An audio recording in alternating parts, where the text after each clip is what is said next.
बिस्मिल्लाहिर्रहमानिर्रहीम। अस्सलाम वालेकुम। आज की स्टोरी है शहजादे के दिल में उस्ताद की कदर मंजिलत। एक दिन बादशाह के बेटे से महल में कोई शरारत हो गई। वालदा ने मदरसे में कहलवा भेजा कि शहजादा घर में शोखी करता है, इसे सज़ा दी जाए। पैगाम मिलने पर उस्ताद ने 2 थप्पड़ शहजादे हुजूर के रसीद फरमा दिए और कान पकड़ने को कहा। शहजादे ने कान पकड़ लिए। इस तरह इसे बहुत तकलीफ हुई। आंखों से आंसू बहने लगे और मुंह टेढ़ा और सुर्ख हो गया।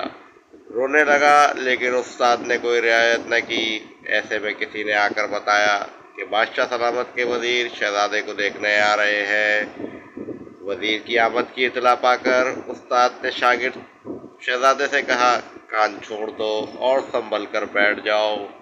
शहजादे का चेहरा सुर्ख हो रहा था, आंखों में आंसू थे, लेकिन उस्ताद का हुक्म सुनते ही फौरन रुमाल से मुंह साफ कर लिया और अपनी जगह बैठ गया। वजीर आए और उसके पास बैठ गए।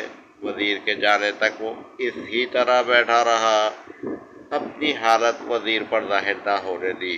वजीर के जाने के बाद उस्ताद ने कहा, अगरचे मैंने सज़ा तुम्हें तुम्हारी भलाई के लिए दी थी, फिर भी तुमने अच्छा किया कि वजीर से इस बारे में मेरी शिकायत ना की।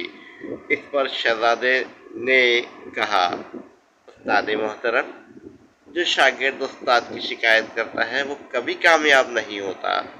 आपकी शिकायत करके क्यों खुद को बदनसीब करता।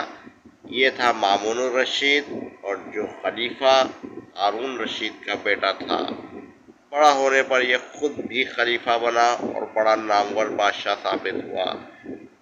लिहाजा बच्चों, इस कहानी से हमें सबक मिलता है कि अगर उस्ताद हम पर सख्ती करे तो ये हमारी भलाई के लिए ही होती है। शुक्रिया। अल्लाह हाफ़िज़।